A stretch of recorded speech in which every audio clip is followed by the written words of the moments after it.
Naranasan mo na bang tumingin sa salamin at parang isang estranghero ang tumitingin pabalik? Parang hindi mo nakilala ang taong yon. Parang dumadaos-dos ka lang sa buhay. Manhid, hiwalay, paulit-ulit sa parehong walang patutunguhang cycle. Pinapanood mong nabubulok ang sarili mong potensyal habang dumudulas ang oras sa mga daliri mo parang agos ng ilog. Maybe pinabayaan mo sarili mo. Maybe binugbog ka ng buhay ng sobrang tindi. Nang sunod-sunod, kaya tumigil ka na lang lumaban. Nakasanayan mo na ang bigat. Nakasanayan mo ng mastak. Nakasanayan mong maging mas mababa kaysa sa alam mong kaya mo. Ngayon, yung apoy sa loob mo parang baga na lang, nanginginig. Pero eto, sasabihin ko sa'yo, hindi kailanman tunay na namamatay ang apoy. Naghihintay lang yan ng oxygen, ng spark. At ngayon, may choice ka. Pakainin mo o hayaan mong tuluyang mamatay. Ang lalaking nagpapasakop sa comfort, siya mismo ang gumagapos ng sarili niya sa kahinaan. Ang lalaking takot sa hirap, talo na agad siya. At yung taong ayaw magbago, paunti-unti niyang hinuhukay ang sariling libingan niya sa bawat nasasayang na segundo. Ang isang stoic, hindi nagdarasal para sa madali. Hindi niya hinahangad na sana iba ang sitwasyon. Tinatanggap niya kung ano ang meron at ginagawang ayon sa kagustuhan niya. Ang sakit, ginagawa niyang lakas. Ang rejection, ginagawang tibay. Ang pagkatalo, ginagawang karunungan. Hindi siya lumuluhod sa hirap, siya ang nagpapaluhod sa hirap. Darating sa bawat lalaki ang sandali na kailangan niyang sunugin ang luma niyang sarili. Hindi bukas, hindi kung kailan. Ngayon, tama na ang paghihintay, tama na ang pag-asa, tama na ang paghila ng inaanay na bagahe. Wasakin mo ang kahinaan. Ibaon mo ang mga palusot. Hilain mo sarili mo mula sa libingang kinalalagyan mo at buuin mong muli sarili mo na may apoy sa dibdib at bakal sa gulugod. Dito magsisimula ang lahat ng pagbabago. Pero baliwala yan kung uupo ka lang dyan, gumalaw ka, kumilos ka, huwag mong hayaang mamatay ang apoy na yan sa loob mo. At habang nandyan ka, durugin mo yung like button, mag-subscribe ka at maghanda ka na dahil hindi lang ito basta video. Ito na yung sandaling gigising ka o tuluyan kang maglalaho. Simulan na natin. Number 1. Reset. Sunugin ang nakaraan at bitawan ang bigat. Hindi ka makakausad kung nakakadena ka pa rin sa multo ng kahapon. Yung bigat ng luma mong pagkakamali, ng mga pagsisisi, ng mga lumang bersyon mong wala ng silbi. Putulin mo na, punitin, sunugin. Yung breakup na nagdurog sa'yo, hindi yan sintensya. Wake up call yan. Bawat patak ng dugo, pawis at luha na nagbuhos ka sa relasyong yon, tapos na hayaang masunog, hayaan mong matapos. Kung hindi na niya pinapalakas ang apoy mo, abo na lang siya na tinatangay ng hangin. Ang mga pagkatalong paulit-ulit na bumubulong sa'yo na hindi ka sapat, hindi ka nila pag-aari, hinding-hindi nila ginawa. Leksyon lang yon, mga peklat na humubog sa'yo. Gamitin mong panghasa, hindi panghila pababa. Hindi sila ang katapusan mo, simula mo sila. Ang mga taong nagduda, nagtaksil, at iniwan kang duguan sa katahimikan, ginawa ka lang nila ng pabor. Hindi sila ang mga taong kailangan mo, sila ang mga nalampasan mo na. Pinakita lang nila kung sino sila, malinaw mo nang nakikita. Hindi sila karapat-dapat ng oras, tiwala, o pagmamahal mo. Hayaan mo silang mawala habang ikaw ay nagsisimulang lumiwanag. Malaya ka na. Wala ka ng tanikala. May mga lalaking kapit na kapit sa nakaraan, parang yun na pagkatao nila. Bit-bit nila parang badge, hinahayaan nilang magpakilala yon para sa kanila. Nagkamali na ako dati, magkakamali ulit ako. Kahinaan yan, takot yan, hindi ikaw yan. Hindi ka ang mga pagkakamali mo. Hindi ka yung taong bumagsak noon, patay na yung lalaking yon. Ang kaharap mo ngayon, muling ipinanganak. Hinubog sa apoy ng pagsubok, at ang lalaki mong magiging hindi pa nakikita ng mundo. Sabi ni Marcus Aurelius, ang nakaraan wala na sa atin. Tapos na, wala na. Ang natitira na lang kung ano gagawin mo susunod. Ang nakaraan, anino lang, multo. Kaya mong patayin yan sa isang desisyon na bitawan na. Wala kang utang sa dati mong sarili. Yung lalaking bumagsak, natapilok, naghirap, wala na siyang kapangyarihan sa'yo, reset. Linisin ang tabla, paalisin na ang kontratang pinirmahan mo sa dati mong sarili at sunugin ang mga papel. Wala kang utang sa lalaking yon, katulad ng paniniwala ng mga Stoic. Lahat, pati sakit, sugat, pagkabigo, regalo yan. Walang sandali ng paghihirap ang nasayang. Bawat peklat na nakaukit sa balat mo, leksyon yan. Pero ngayon, panahon na para bitawan ang bigat, bitawan ang hindi na kailangan.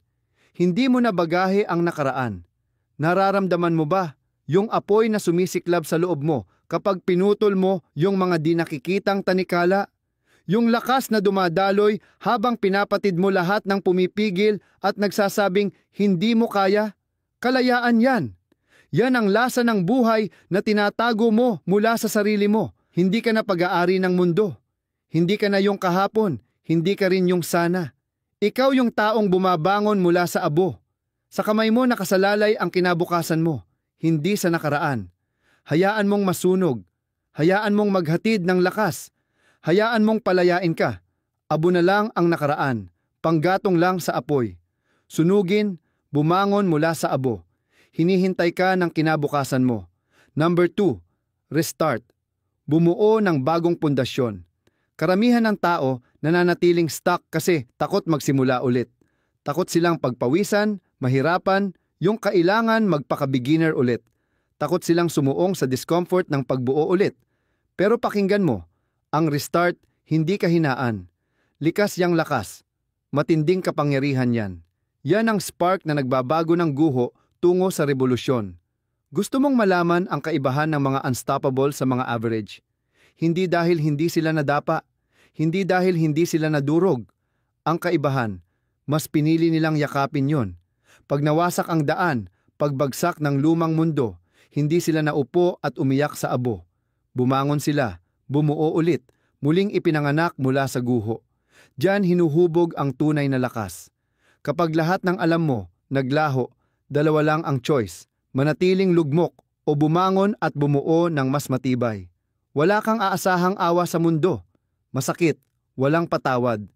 Pero kung paano ka tutugon, yan ang magdidikta kung sino ka. Sabi ni Seneca, yung stoic na dakila, ang paghirap pinalalakas ang isip, kagaya ng labor sa katawan. Bawat pagkatalo, bawat pagkabigo, bawat sandali ng gustong sumuko, forge mo yan. Ang sakit, hirap, pagbagsak, hindi katapusan, simula mo yan. Patay na ang lumang landas, iyon ang punto. Hindi ka lang nabubuhay para lang makaraos. Bubuuin mong muli ang buhay mo, mas matatag at mas matalim. Hindi lang nakaraos ang mga stoic, nilupig nila ang buhay. Naintindihan nila na kapag lahat nawala, ikaw na lang ang natira. Nandoon ang tunay na lakas, hindi sa nawala, kundi sa kayang buuin mula sa abo. Isipin mo, bawat alamat, bawat puwersang walang pumipigil na pumuno sa kasaysayan, dumaan lahat sa ultimate test, breaking point. Pero hindi sila sumuko, hindi sila gumuho, nag-restart sila. Lumakad sa impyerno, pero bumangon din mula sa apoy, may kapangyarihang kayang magpatumba ng bundok. Ginawa nilang defining moment ang pagkawasak. Ngayon, ikaw naman. Bawat restart, labanan, pagkakataon mong likhain ang sarili mong hinaharap gamit ang sariling kamay. Matitest ka. Mararamdaman mo ang sakit, duda, gustong sumuko. Pero huwag kang aatras. Ito na ang sandali mo. Dito nagsisimula ang totoong ikaw. Ipinanganak ulit, walang awa, matatag. Mas malakas ang sinasabi ni Seneca ngayon.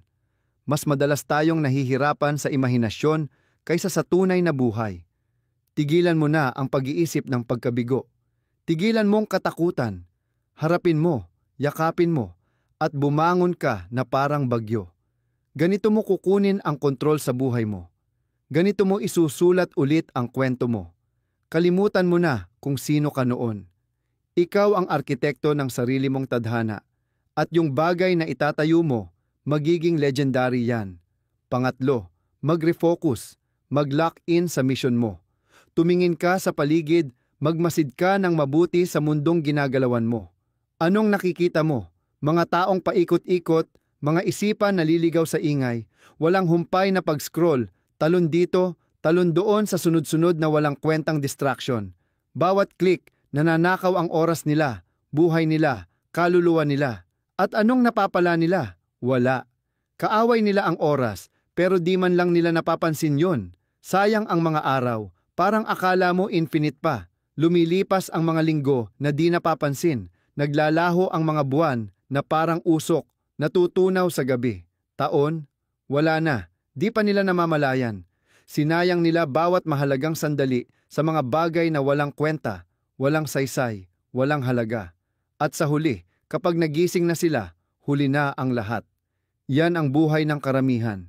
Nananaginip sila ng greatness, ng success, ng extraordinary na buhay. Pero never naman sinusubukan. Bakit? Kasi kalat-kalat sila, distracted, walang focus. Tingnan mo, ang tagumpay, yung totoong tagumpay, hindi lang effort ang hinihingi, kundi obsession. Yung laser-sharp focus na walang makakabasag, walang makakapigil, hingian ng absolute dedication.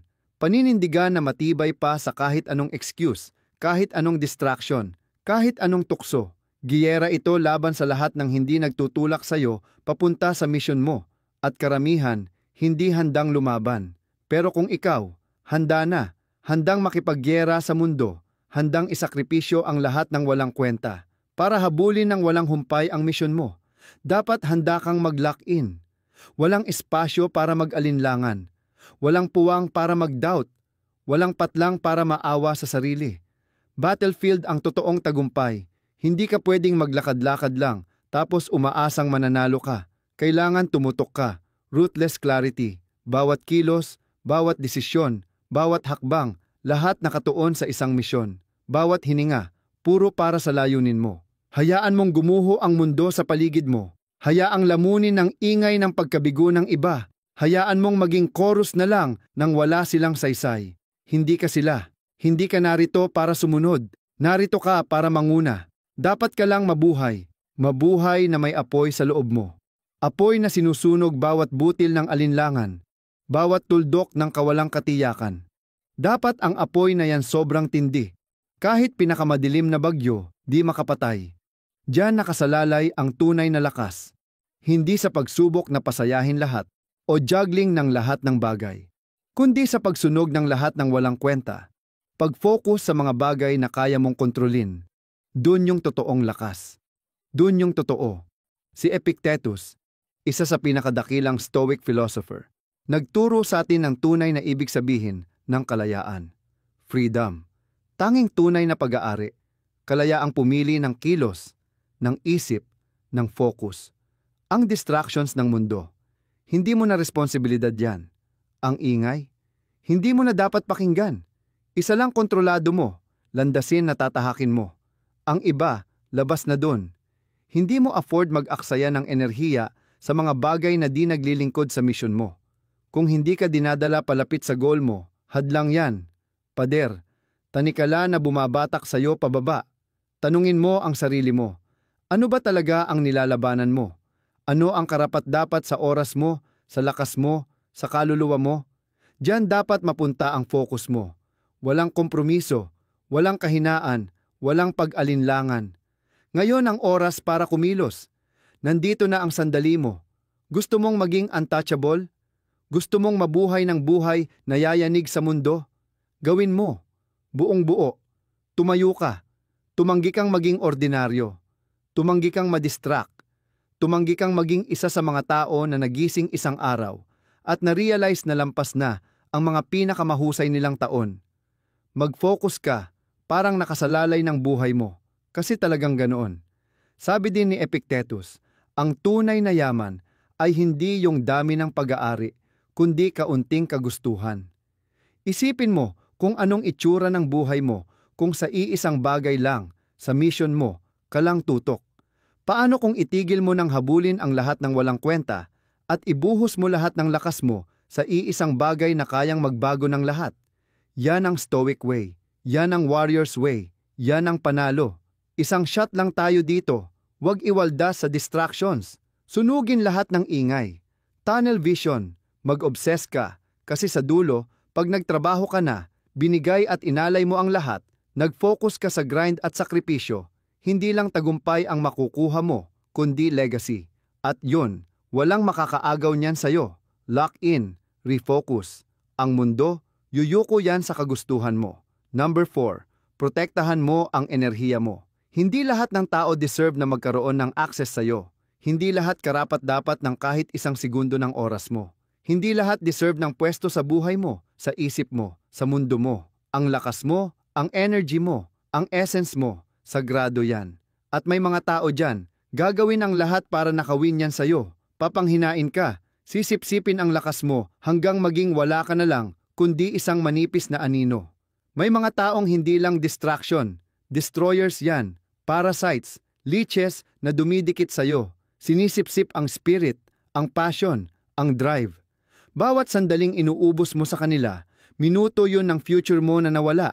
Bawat salitang naaksaya, piraso ng kapangyarihan mo na di na babalik. Binigay mo oras mo, kinuha nila parte ng pagkatao mo. Hindi mo na mababawi. Hindi pwedeng paulit-ulit iyan.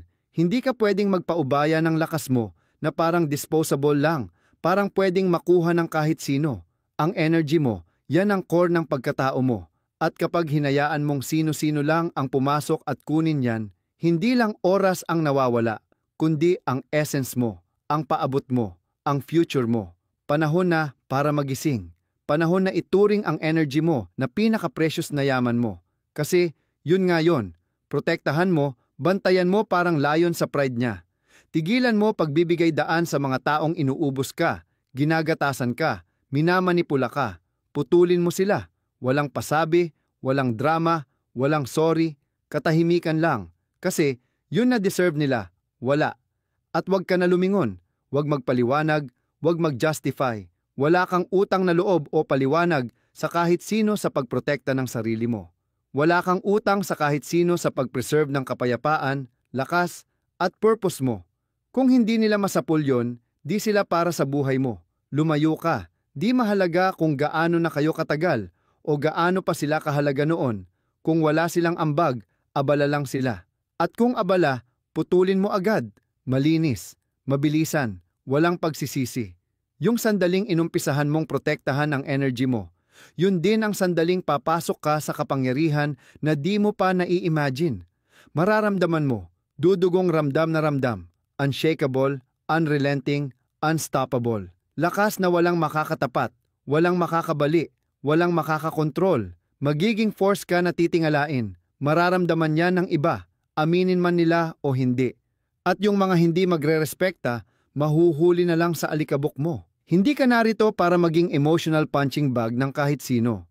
Hindi ka narito para maubos habang ang lahat ay nagtatake lang. Yung mga karapat-dapat lang ang dapat nandoon sa buhay mo. Yung tunay na may malasakit sa'yo, sila yung aangat, mag-a-adjust ng energy para makasabay sa'yo. At irerespeto yan. Hindi ka nila kakatakutan kasi alam nilang lakas ang kailangan para protektahan ang energy mo. Yung iba, putulin, kalimutan, bitawan.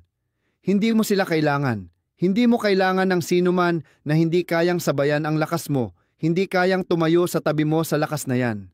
Kapag binitiwan mo na ang mga anchor na bumibigat sa'yo, yun din ang sandaling magiging higit ka pa, mas matatag, mas matalas, mas nakatutok kaysa sa pinaniwalaan mo dati.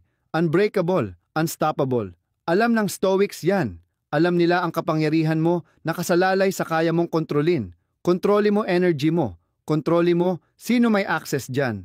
At kapag nakuha mo na uli ang power na yon at tinigilan mo nang ibigay sa di-deserving, marirealize mo kung gaano katagal mong pinipigil ang sarili mo. Ang buhay na hinihintay mo, yung greatness na para sa'yo, nahahanap sa power na yan. Kaya tigilan mo na ang pag-aksaya ng energy, tigilan ang pagpapaubos sa mga umuubos sa'yo. Bantayan mo yan parang yaman na yaman. Kasi pag ginawa mo yun, bubulusok palabas ang lakas mula sa loob mo. Hindi lang unstoppable, kundi invincible. At pag na-realize mo na isabuhay mo na, wala talagang makakabara sa landas mo. Number 5. Discipline over feelings. Gumawa ng di matitinag na habit. Ang motivation, pansamantalang spark lang yan. Fragile, madaling mawala. Saglit lang uminit, puno ng pangako, tapos mawawala na pag dumating na ang unang pagsubok. Pero ang discipline, Apoy yan na hindi kailangang painitin, tuloy-tuloy lang ang pagliyab. Hindi natitinag ng setbacks, bagyo, o sandali ng pagdududa. Kung hinihintay mo ang tamang sandali o perfect na pakiramdam, talo ka na agad. Hindi darating yung sandaling yon. Imahinasyon lang, mirage lang yan. Kung hinihintay mong ready ka, habang buhay kang maghihintay. Hindi yan problema ng mundo, at lalo na hindi problema ng tagumpay. Wala namang pake si success kung anong nararamdaman mo. Ang mga tunay na panalo, hindi naghihintay ng motivation na kumatok. Kumikilos na agad kahit ano pa nararamdaman nila. Gumagalaw kahit masakit ang katawan, kahit utak nila sumisigaw ng tama na, kahit nilalamon sila ng takot. Kumikilos pa rin kasi natutunan nila, feelings, mahina yan, discipline, invincible yan. Ang nararamdaman mo, madalas magtatraidor sa'yo. Lalaruin ka, hihikayatin kang magmadali, magpahinga, umiwas, dumaan sa komportable na daan. Sasabihin sa iyong deserve mo mag-break, pero ang totoo, deserve mong talunin ang sakit, lampasan yon, at lumakas galing doon. Pero ito ang malamig na totoo, pansamantala lang ang pakiramdam. Yung saglit na motivation o thrill ng bagong idea, mawawala rin. Yung desire magpahinga o ang tukso na bumitiw, palaging lilitaw yon. Lalo na sa oras na kailangan mong lumaban ng matindi. Nandito ka hindi para mamuhay ng komportable. Nandito ka para bumuo ng buhay na hindi kayang tibagin. Para lumikha ng isang bagay na sobrang tibay. Sobrang hindi mapipigilan. Na nananatiling matatag kahit anong hamon ang ibato ng buhay sayo. Disiplina ang sandata na humuhubog sa buhay na to. Disiplina ang kalasag na pumoprotekta sa'yo mula sa sarili mong kahinaan, ang martilyo na humuhubog sa kinabukasan mo. Hindi ito tungkol sa pagiging perpekto, tungkol to sa pagpapakita araw-araw, kahit anong mangyari. Kahit pa sinasabi ng mundo na hindi ka sapat, na hindi mo kaya, na dapat ka nang sumuko. Disiplina ang pagpiling magpatuloy, kahit pa bawat parte ng katawan mo gusto nang sumuko.